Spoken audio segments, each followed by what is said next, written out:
Are you tired of being overcharged and forced into paying a monthly subscription for your Mac and Windows software? Well, if you are, currently we're having a 50% off discount on all the latest Mac and Windows software, such as AutoCAD, SolidWorks, Photoshop, Microsoft Office, and much more. Our 50% off discount will be ending soon, so be sure to text us "Need Software" to 323-405-1341. That's 323-405-1341. We aim to please, so expect 24/7 technical support, the latest premium software, instant software links delivered to your email, and PayPal buyer's protection guarantee. This is a treasure to get, people who were actually there.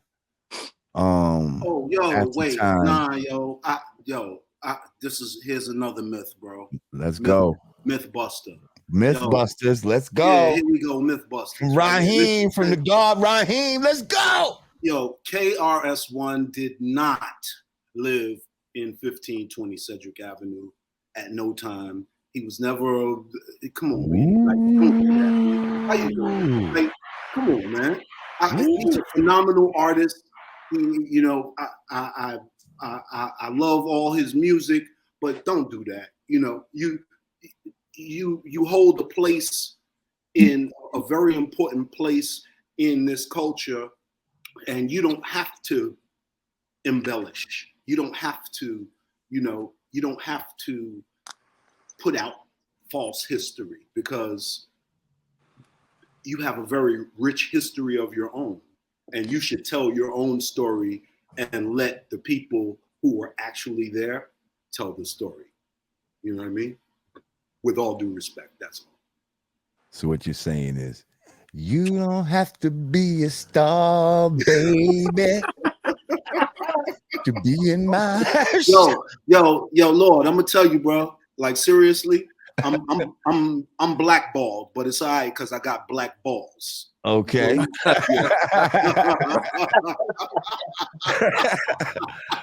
Oh man. So, well, yeah, I didn't know that KRS was saying that. Yes. There's numerous videos of him saying this, but he's saying that he grew up in the building where hip hop started or some shit. Is that what he's saying? Huh? Right. Yes. He's saying he lived in that building. Huh? Yeah. And so it's like, huh? He's saying this on video, bro. I'm not a shit starter for no reason. When I start shit, there's a purpose behind it. All right? And I didn't bring them up to do this right now. Like, I didn't know this was coming. Nobody had gonna get mad at me and shit. This isn't scripted. Nobody had any idea what I was gonna say or what anybody else was gonna say. You weren't even supposed to be on here. And I wanted to be on for this very reason, because the bullshit needs to stop. It just needs to. All right. And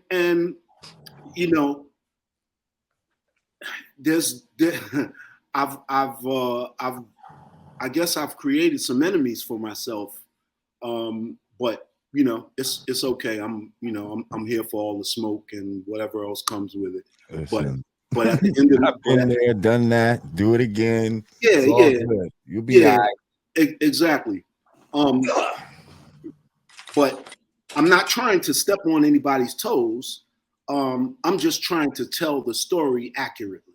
That's that's all. Because see, facts over feelings. Right. Exactly. This shit is going in museums, bros. This shit is going in museums, bros. Museums. Yep. So if the shit goes in a museum inaccurately, right? It needs to be told correctly. And it doesn't get corrected, that makes it factual. That's like,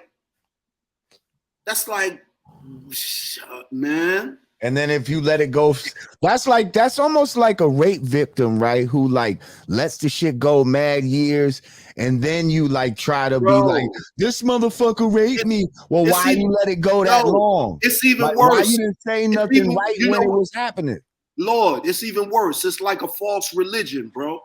It's like a false religion, bro. Speak on it, girl. Yeah. You know where this is going. Speak on it. I gave you the floor right there. I gave you one of those. So I'm taking a token, letting you speak, God. God said it's like a false religion. Oh. God, get super. Now people seeing horns on my head and shit. Hold up. Hey, Oh, we check got this out. hang on, Van Silk coming in. Well, we got to take him out of this one. Hold up. Remove. And then I'm gonna add this one. All right, there we go. So he's back up to him. No, I got knocked off because Theodore just called. Oh, that's what's up. And So I got knocked off. Get on, Theodore.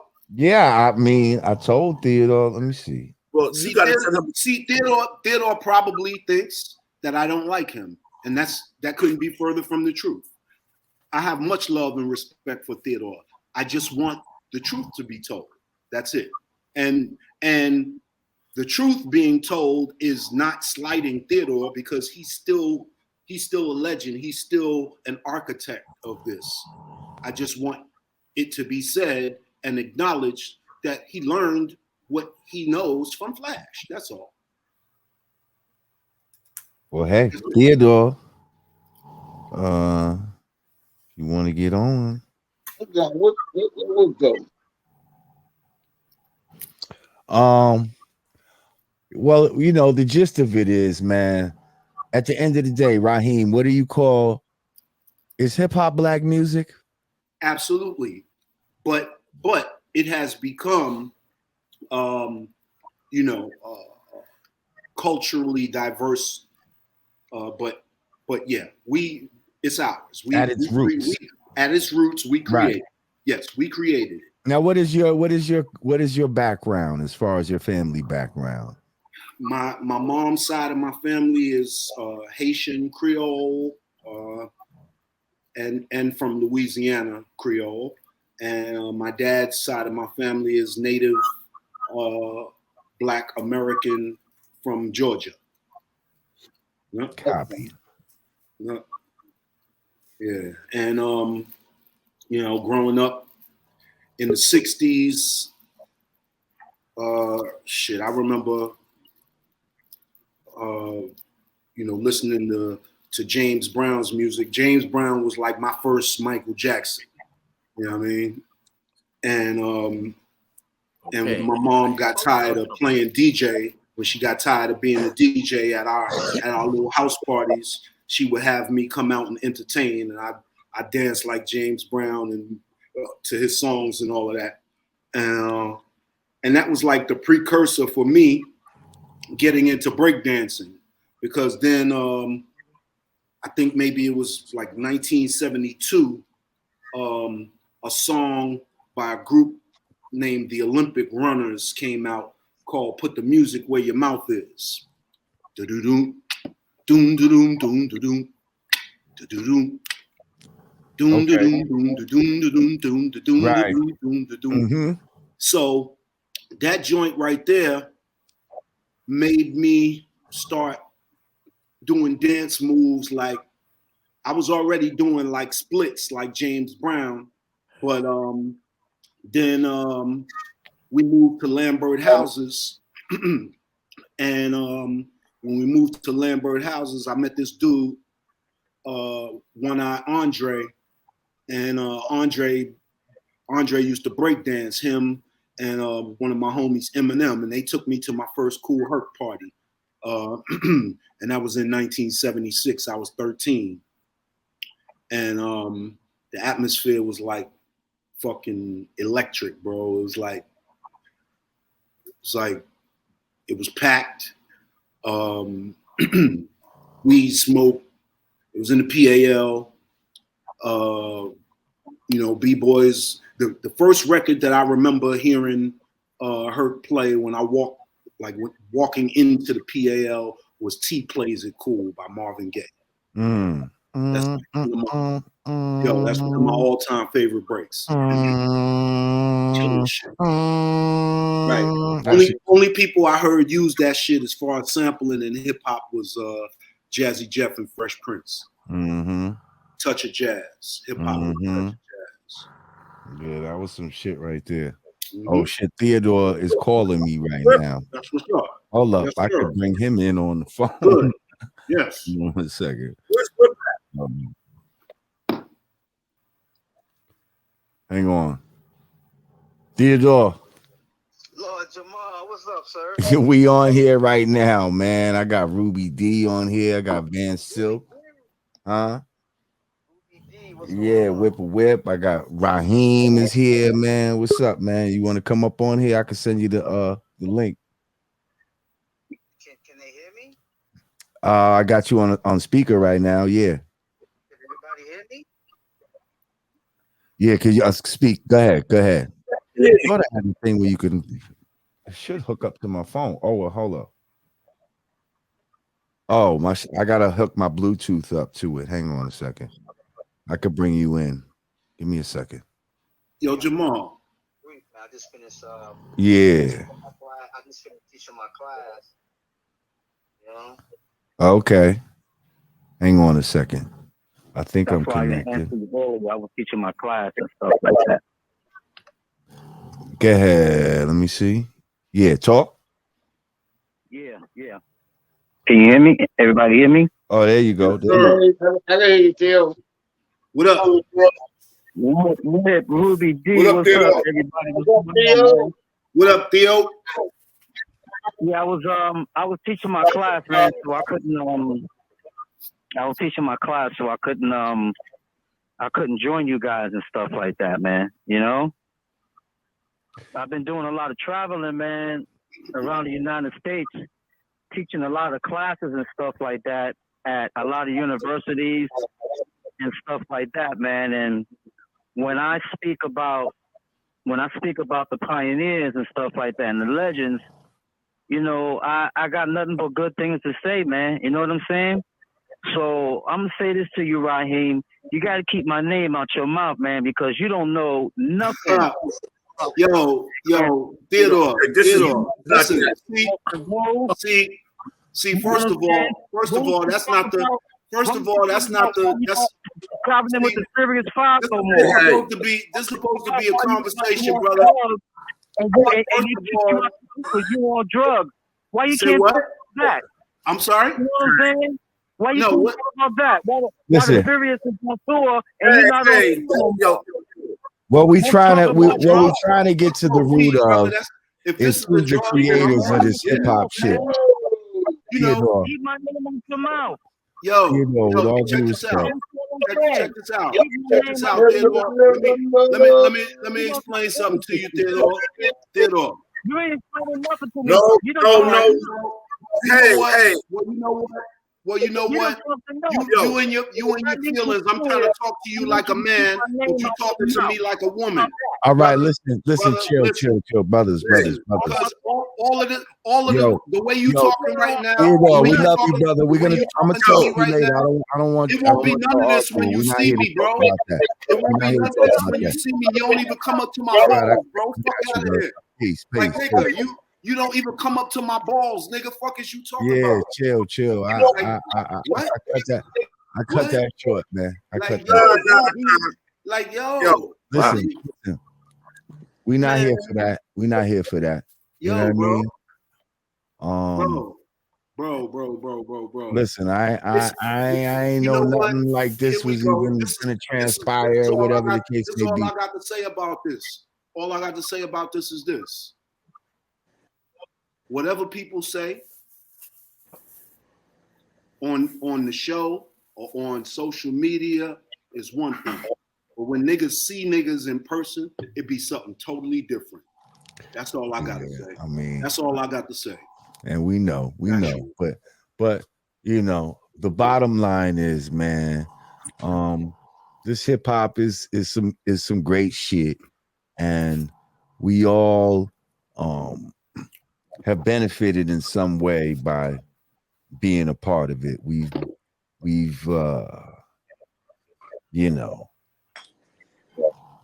done some historic shit just by being a part of it. You know what the problem is though? People get comfortable in lies and untruths, And so when someone such as myself or anyone else who tells the truth comes forward, if it's inconsistent with their truth, then there's something wrong with the truth teller. Ain't nothing wrong with me. I smoked the shit out of some weed. That's the only drug I'm on. Other than that, I ain't on no drugs. I'm in the best shape of my motherfucking life. I look better than all you motherfuckers.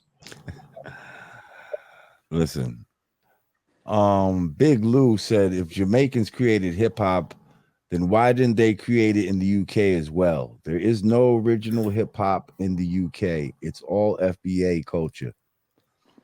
Wow. Do y'all feel like Jamaicans created hip hop, like people are saying?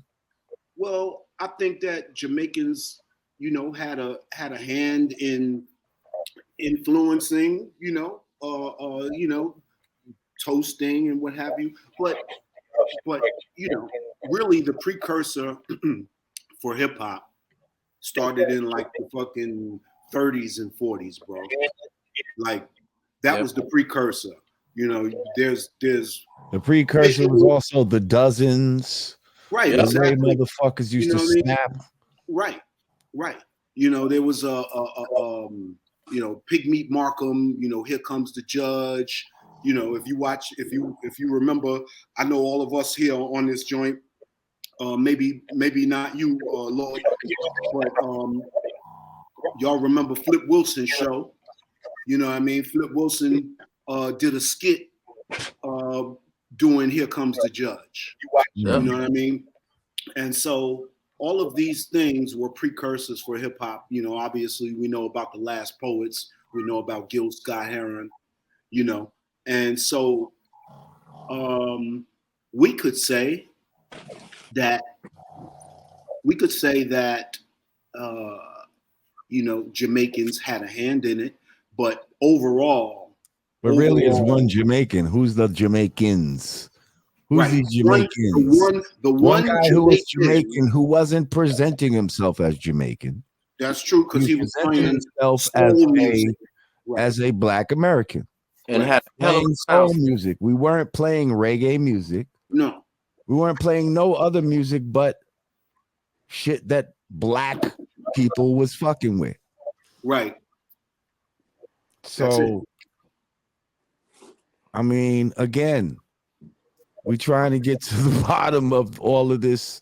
A lot of people are saying a lot of things. Well, these ones created this, and well, no. If that's the case, why wasn't it created in Jamaica?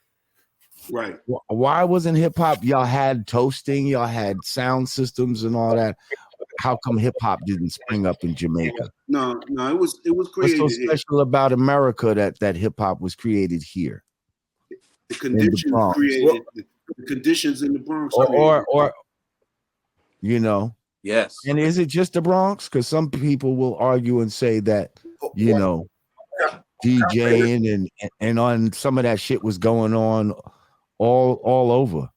Well, one thing we can say for certainty is that no one person could be everywhere at one time, right? So because of the fact that no one person could be everywhere at once, we can't say with any great amount of certainty what was going on any place other than where we were, right? Okay. So now that we've come to that conclusion and we all agree on that. And all of y'all here were in the Bronx, yes? Is everybody in this room was in the Bronx? Born and raised. Yep. Bronx, Lebanon. 171st Grand Concourse. I was born in the Bronx too, Albert Einstein Hospital. I was born in Jacoby. Aha, my grandmother worked at Jacoby for years. Okay. So social worker. So one of the things that helped the Bronx. I'm the old hospital on Brooklyn Boulevard. The old Van. Whatever. Mic sounds. You have turn your speaker down because it's echoing. Yeah. Yes. Okay, that's better. All right, so one of the things that that I remember distinctly coming up around that time in the Bronx was that this car service. Is that better? Yes, that's much better. Yes. OJ car service. Yes, the OJs, man. All right.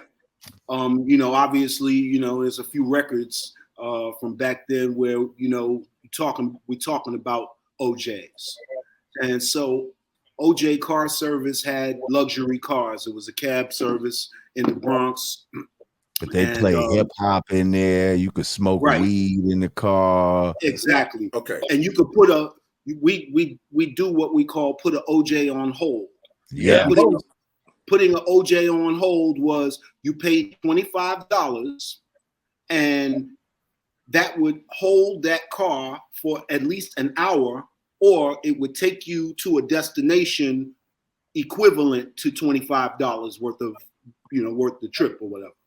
So the OJs would get the cassette tapes from the jams from a record shop in the Bronx called Rhythm Den that was owned by a man named Richard T. that owned the T Connection, right? And so hustlers, stick-up kids, upcoming rap artists, everybody took OJs, and there were other car services, Community, Godfather, and they had luxury cars. Right. But OJ Shout out to my man 9-0. That was my OJ dude. Triple when I was three. still fucking with OJs. Shout out to 100. In the early 90s, I was still, because you grow up always hearing OJ. Fuck that. I want to ride in an OJ too, nigga. Now I got money and shit like that. Nigga. I'm calling OJs from New Rochelle, driving out to Brooklyn, all kind of crazy shit. My man 9-0. All right, go ahead. I just went on a rant. So we would take these OJs around to all the different high schools. Whip and Ruby D, they was down with that. Take OJ, put OJ on hold, ride around the Walton Theater, Roosevelt, Truman, Evander, all of the high schools to pass out our flyers. Right? Out the flyers. Yes, Exactly. Yes. In the OJ, y'all was in OJs passing out flyers. Yep. Yes. And y'all must have been just like little celebrities, just like that, like driving around in fly whips where they're playing hip hop. Exactly. And exactly. And they bumping our tapes from our party. Wow. Yes. You feel me? And so when OJ car service got to the point of their popularity where hustlers and people like that was taking OJs and shit and putting them on hold, you'd see people like, I remember one time my aunt Della lived in Queens in St. Albans on Murdoch Avenue and 202nd Street, and I was standing outside her house one day and I saw an OJ pass by and it was blasting one of our party tapes. You know what I mean? It was blasting one of our party tapes. So that's how early hip hop spread around to the boroughs. And when I was down with Breakout and DJ Barron, Sha-Rock, KK Rockwell, Keith, and Original Funky 4, and we would do parties. We did parties, Al Smith Center and down in LES. We did a joint in Far Rockaway. We battled this crew called Frisco Disco, and so like most of the crews that we battled against, even when I got down with Flash and them that were in other boroughs, they were disco crews. Most of the crews from Queens and Brooklyn, their MCs, their anthem to rhyme was Love Is the Message. Mm-hmm. You know what I mean? By MFSB. So it wasn't until really like rap records started to come out that other boroughs started really getting involved in rhyming over beats. And I would attribute that to the first people I know was my man Davey D. You know what I mean? Yep. Because he used to do parties with Flash. Whipper Whip and Ruby D. Was y'all messing with black girls back then? Absolutely. He said absolutely. Dude. You fucking kidding me, Mike? That's all there were. and that's all there was. There was no Puerto Rican girls at the jams, huh? Not at the jams. No, not at all. He said not at all. I ain't seen no Puerto Rican girls. By the time I was older, they was there. By the time I was going to jams, they was there. But yeah, at your times, it was probably just black girls at the jams, huh? Yeah. And if they was Puerto Rican, you didn't really know. You know what I mean? And you had to go through hell to get with one. You got to go through the family, the brothers, the cousins. Now, how did y'all wear your hair back then? Did you rock a Caesar or did you have like a fro? I had a fro. I had braids. I had a Caesar. No, well, I'm talking to Ruby D and Whipper Whip right now. Well, my hair was long, and back then everybody used to have the Jerry curls. No, in the 70s, Ruby, we didn't have the scary curl. Not the scary curl. You remember that? No. In the 70s, we didn't have my Jerry hair. All I ever had to do was put water on it, and it would just curl up naturally, and kind of like what I do today. Yeah. That's all I do. Wet it, forget it. But y'all wasn't rocking like the John Travolta, like. No, not I. Hell no. You know, like the Eric Estrada shit. You wasn't doing that shit, right? The Eric Estrada, remember that shit? No. Afros. Yeah, because you wanted to look more black, right? I went from what you told with Ruby D to this. The Afro Sheen blowout kit, baby. Yeah. What did y'all think about what was y'all what do y'all think about hip hop fashion back then? Like the type of shit y'all thought you had to wear to be artists and shit like that. Well, to me, when we transitioned into like wearing the leather with spikes and furs and all that, that was as a result of us going on tour with like superstar groups like Rick James and the Commodores when Lionel Richie was still down with them, and Zapp, Roger Troutman, all of them.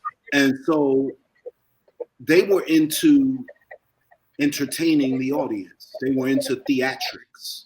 And so when they went on stage, and Cameo. And so when they went on stage, they wore costumes. You know what I mean? Because it was like going to the theater. And so you would and like Parliament Funkadelic, they had a spaceship, and and they could come out with a diaper on. It was a whole visual spectacle. It wasn't just and no, this isn't a slight to the artists of today who don't actually who don't have choreographed dance steps, who don't use theatrics, who don't different strokes for different folks. And the audiences of today are entertained by much less than the audiences of our generation. So did all of y'all have to do dance steps? Did you do dance steps with Whip and Ruby D? Yeah, we have routines like that. Y'all had routines and shit like that, right? It wasn't just because a lot of times, again, I'm young, so I'm just getting the tapes and all of that, and I have to imagine shit. I'm like, a lot of this shit is like I'm imagining what's going on in my mind. First of all, I used to think that niggas was in like Madison Square Garden or some shit like that at first. Like when they say "ho," I'm thinking that y'all is in like arenas and shit like that. I'm not knowing that y'all is in the PAL and the fucking rec room and all this other shit. Like T-Connect, you know, all these fucking. I just thought it was much bigger. Like I thought hip hop was like almost how it is now. Like I just assumed that it was that big. So anyway, I'm listening to the shit and I could tell by the crowd reaction, like, well, they must be doing like a dance step or some shit right here. Like, cause the girls is like, you know what I mean? Ah, right here. Like, you know what I mean? Like, these niggas must be doing a step. I don't know what it is, but they got to be doing a little dance or some shit on this little break right here. Shit. Sure did. And that was common amongst groups back then, huh? I really can't speak for too many groups. I know we did it because I know Furious did it. The Funky Four did it. Funky Four. You know what I mean? When we battled the Furious Four at the PAL, they did it. And definitely the Fantastic did it. The Cold Crush did it. You know, so yeah. What about Force MCs? Did they do? Force MCs, absolutely, definitely. Yeah. Yep. Yeah, this is all, man. This is. I'm really No, but look, Jamar, can you hear me? Yes. Was that Van? There's still something. You're still getting feedback. There's I hear some other shit too. Yeah. There's something in something else, some other kind of audio picking up that's creating feedback. It would be good if you had headphones, if you could just, because I think we're hearing your speakers back. Right. I just want to say, man, I'm sorry that I had that exchange with Theodore, because that wasn't my intention. I wasn't trying to discredit him in any stretch of the imagination. I was just trying to say that he got the mechanics of scratching from watching and listening to Flash doing the backspin. That's all. I wasn't saying that he's not the innovator of scratching. I wasn't saying that. So, you know, but just the very mention of his name. I'm okay. Can you hear me? Now you can. Yes. Do that, man. I can hear you. You know, I'm apologizing to you, Lord Jamar, because that wasn't the exchange that I had hoped that we would have on your, you know, on your platform, bro. Hello? Oh, you bring. Oh, yeah. Can I say this? Yes. Hello? Yes. Rahiem? Yep. My brother, I appreciate you saying what you're saying right now, because I sat here in awe the last 15 minutes when Theodore called me. And the thing is, we rarely get to be on big platforms. Right. And Lord Jamal gave us a platform tonight to talk about Hispanics and hip hop. Right. Everybody's entitled to their opinion. And what you said, I heard that story too. Right. Okay? But for him to do that, I'm not chastising him. We know certain things. We have a problem. We talk about it behind the scenes. He can have a platform to explain as well. But I'm not trying to get into all that. I just feel that in what we're trying to accomplish tonight with the Hispanic hip hop, there's going to be something that's going to pull this out to overlook or everything that we try to do tonight. Yeah, there's melon heads that's going to try to use that bullshit. But look at here. Bottom line is, you know, our music has brought together more people than pretty much any other genre of music. Yes. And just being a part of that, I appreciate everything. I like the fact that, because it took me around the world so many times. But please, you know, think about this, entertain this for a second, if you will, everyone. So my explanation about the mechanics of DJing, does that not make sense? Absolutely. Oh, yeah. So and so, but at any point in my presentation, did you hear me discredit Theodore? No. So I didn't discredit. Thank you. So I'm not really understanding why he's being, so combative. I didn't discredit him. I said he did what he did, but I said further that he was influenced by Flash because, again, he couldn't reach the turntables. So if you can't even reach the turntables, how could you hone your craft? His brother wouldn't allow him to touch the turntables. So Thank Flash, you, K-Pat BX. But he wants me to keep his name out my mouth, and Well, we're all too historical of figures. I mean, everybody's gonna talk about us at one point or another in this hip hop game.